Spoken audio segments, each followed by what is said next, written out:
I'm back, y'all. I want to continue from the last video about the guy that I was messing with at GM.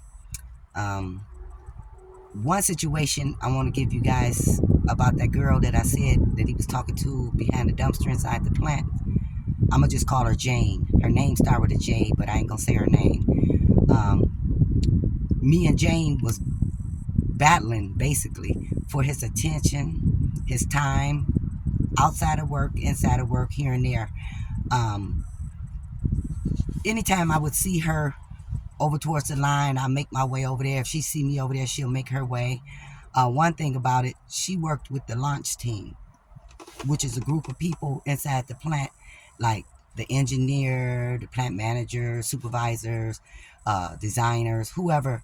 They would walk a vehicle or a part that's going to be put onto a new vehicle through the whole plant, up and down all the lines, all the way to the A wall, meaning the last line, to see how it worked, if it's, what they designed, how they want it to be, or whatever. So that's what she did, and she had a lot of freedom. So I worked in the kid cell right off the door line, and I had a lot of freedom too, because I can build up on my job, stack up my stuff, and go to the vending machine, go to the cafeteria, run and get something for somebody, do this, do that, go out and smoke, whatever. So yeah, we did that back and forth quite a bit. And one day I went over to the line to talk to Kay, the guy, and the way the line's set up, jobs 1 through 30 or however it's numbered, but he was on job number 6. And what he did was put the door handles on, like if you open your car door, he did that and a couple of other things. And the line constantly moved, so they would grab the part, do whatever they're doing, put it on, walk, go get another part and start over. Right next to him, his friend worked, the other womanizer. It was 3 womanizers, remember. Him, the one worked next to him, and the other guy worked up the line a little bit.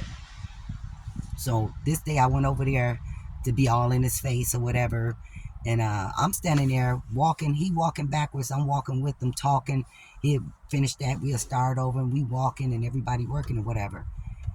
The girl Jane was over by the kid cell area and saw me over there.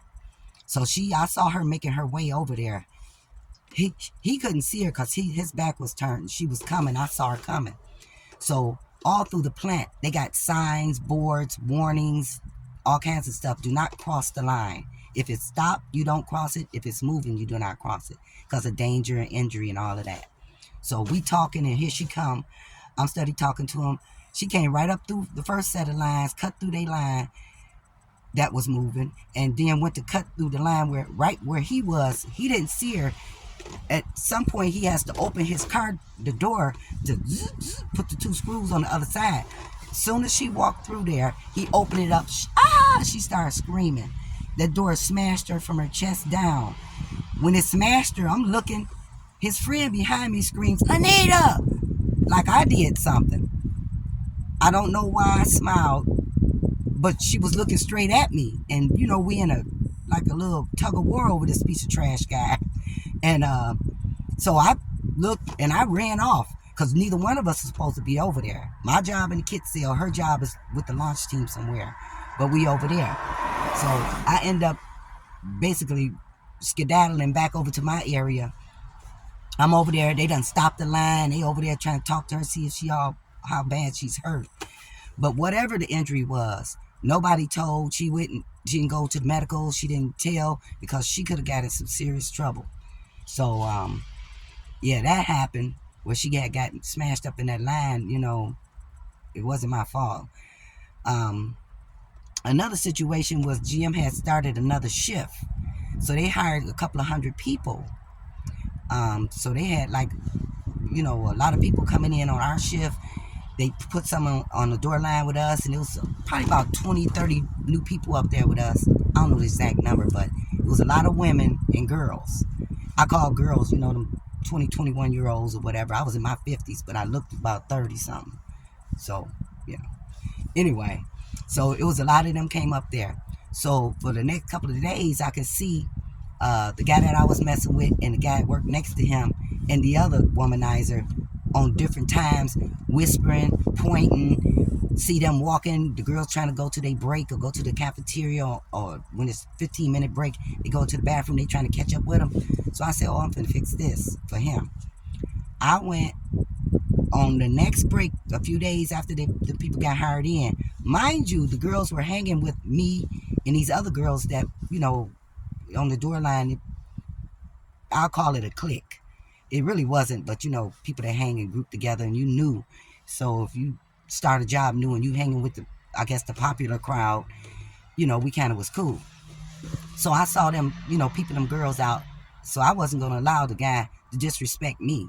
So what I did was, I saw a couple of them walking on break one day, and I hurried up, caught up with them. I was like, hey, so-and-so, you see that guy over there? Yeah, that one. I said, me and him, we go together.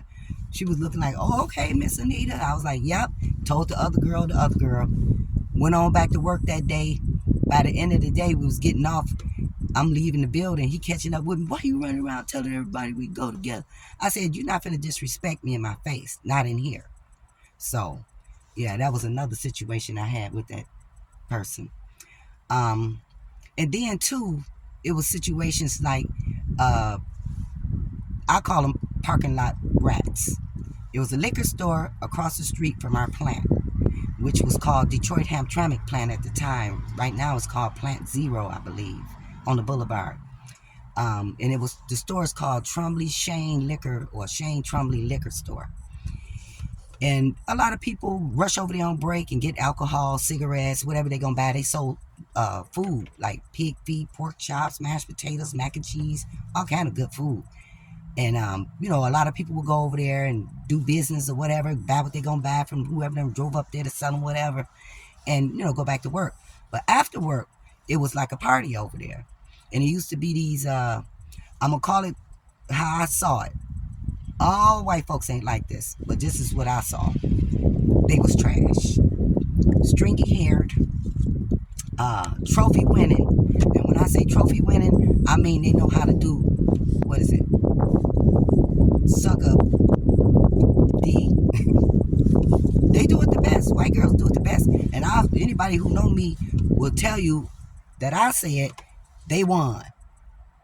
That's why you see so many black men with these trashy white girls, and some decent looking white girls, but the trashy ones are professionals. But anyway, I seen the guy I was messing with over there with a group of people, and there was one that was standing mostly close to him, but talking to all of them. That day I went over there, drove over there after work too, and got in the crowd, and nothing really happened. He really didn't say nothing to her. The next day I got off work. I zooms out the door when I leave a job. So I planned to go and see what her intentions was. This is how crazy I was during this time, y'all. I drive over there, get across the bridge first, pull up, park. She's standing out there. I get out my car and say, so who you waiting on? She was like, I'm not waiting on anyone.